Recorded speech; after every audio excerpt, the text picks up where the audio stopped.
Apple disappoints in iPhone and iPad sales, but beats on revenue and EPS. Let's get those results from our Steve Kovac. Steve? Hey there, John. Yeah, it's a beat on the top and bottom lines for Apple. Let's go over the numbers here. EPS coming in at $1.26. That's versus the $1.19 expected by the street. Revenues a beat as well, $81.8 billion versus the $81.69 billion expected. That's down about 1% year on year, by the way, marking the third down quarter in a row for Apple. iPhone revenues, though, a slight miss here, $39.67 billion versus the $39.91 billion estimated. And services setting a new record, Apple here. It's a beat on $21.21 billion versus the $20.76 billion expected. That's up 8% year on year. So seeing a resurgence in growth there, John, on services, and no guidance as we've seen from Apple throughout the entire pandemic, but expecting some color on the call as to outlook for the current quarter. And looks like shares are up fractionally here about 1%. All right. John, back over to you. Steve Kovac, thank you. Let's get some instant reaction to those earnings numbers. Joining us now, Scott Kessler from Third Bridge. And do we have Angelo Zeno as well? We do. Angelo Zeno from CFRA. Scott, first to you. Interesting. The iPhone number was a little short. Also, it looks like the iPad number was a bit short of expectations as well. Services made up for that, and the Mac was also a bit stronger. Is this good?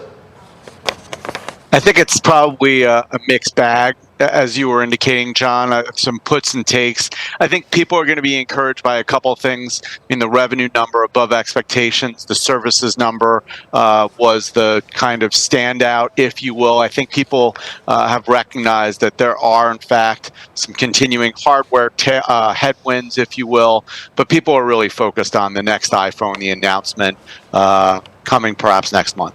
All right. Angela, I want to get your thoughts on this with revenue down 1%, although still third straight quarter of revenue decline, although still representing a beat versus consensus.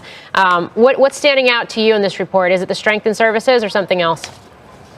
Yeah, listen, I think as far as the results are concerned, I mean, down 1% year over year was kind of what we expected. And, we do expect them to kind of at least imply their guidance towards kind of a return to growth in the September quarter. But yeah, I mean, to your point, definitely on the services side of things, when you kind of think about the June quarter, it is typically the trough of the iPhone cycle anyway. So it just tends to matter a lot less in our view. So it's all about the services. The Macs we did expect to actually be stronger than expected, also because of some of the commentary and results we've seen here over the last couple of weeks, and the fact that, at least on a sequential basis, it looks like the PC market is starting to recover slightly. So, we're not necessarily surprised by how the quarter actually turned out. Okay, let's get back to Steve Kovac, who spoke with Apple CEO Tim Cook and has some of those comments for us. Hi, Steve. Hey there, Morgan. Yeah, I spoke with Apple CEO Tim Cook and talked to him a little bit about that services record that they just posted earlier in the year. They were talking about these headwinds in advertising and gaming.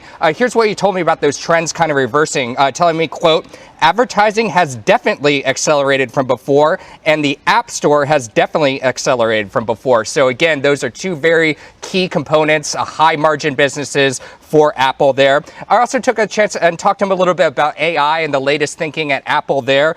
Here's what he told me. Quote, we've been doing research on AI and machine learning, including generative AI for years, adding later that, and we're going to continue investing and innovating and rolling these things out into products that enrich people's lives. Also told me products like the Vision Pro wouldn't even be possible without artificial intelligence and machine learning that they've developed internally. And finally, I also spoke to him about that Fitch downgrade that we've been talking about all day here on CNBC.